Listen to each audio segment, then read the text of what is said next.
রাজধানীর তুরাগ থানার কামারপাড়া এলাকায় ভয়াবহ বিস্ফোরণে নারী ও শিশুসহ একই পরিবারের ৮ জন সহ মোট ১০ জন দগ্ধ হয়েছেন।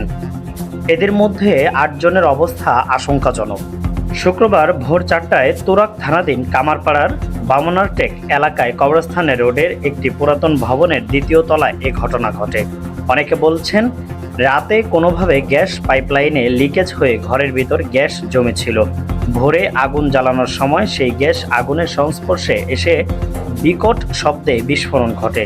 কেউ বলছেন গ্যাস সিলিন্ডার থেকে, আবার কেউ কেউ বলছেন ওই ঘরে এমন অবৈধ জিনিস তৈরি করার পরিকল্পনা হচ্ছিল, সেখান থেকেই বিস্ফোরণের ঘটনা ঘটে। পাশের বাড়ির লোকজন বলছে গ্যাস সিলিন্ডার বিস্ফোরণ হলে আগুন লাগতো। আগুন কোথায়? আমরা তো আগুন দেখিনি। আমাদের পর্দা ও মশারিতে কি যেন পড়ে জ্বলে গেছে।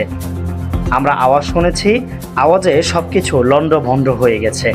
দগ্ধরা সবাই বর্তমানে জাতীয় বার্ন ও প্লাস্টিক সার্জারি ইনস্টিটিউটে চিকিৎসাধীন রয়েছে।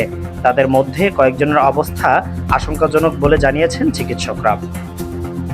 সরেজমিনে দেখা যায় বিস্ফোরণের তীব্রতায় যে কক্ষে ঘটনাটি ঘটে সেই কক্ষের দেয়াল ভেঙে পড়ে এবং আশপাশের কয়েকটি ভবনের জানালা ও দরজা ক্ষতিগ্রস্ত হয়।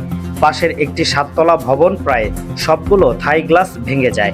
এমনকি 2 ভবনের পর একটি মসজিদেরও কয়েকটি গ্লাস ভেঙে পড়েছে। এদিকে পাশের একটি বাসা থেকে নানি ও নাতি ঘুমন্ত অবস্থায় বিস্ফোরণের অভিঘাতে হালকা দগ্ধ হন। তাদের দাবি, প্রথমে মনে হয়েছিল যেন কোনো অ্যাসিড জাতীয় কিছু ছিটকে এসেছে, পরে বুঝতে পারেন আগুনের তাপে এমনটা হয়েছে। তাদের বাসার পর্দা আংশিক গলে গেছে এবং ঘরের বিভিন্ন জিনিসপত্রের ক্ষতির চিহ্ন দেখা গিয়েছে। এ ঘটনায় পুরো এলাকায় আতঙ্ক ছড়িয়ে পড়ে। ঘটনাস্থল পরিদর্শন করে বিস্ফোরণের প্রকৃত কারণ অনুসন্ধান করেছে ফায়ার সার্ভিস ও তিতাস গ্যাস কর্তৃপক্ষ। তদন্ত শেষে বিস্তারিত জানা যাবে বলে জানিয়েছেন সংশ্লিষ্টরা। নাদিম শেখ আদর, লিড নিউজ।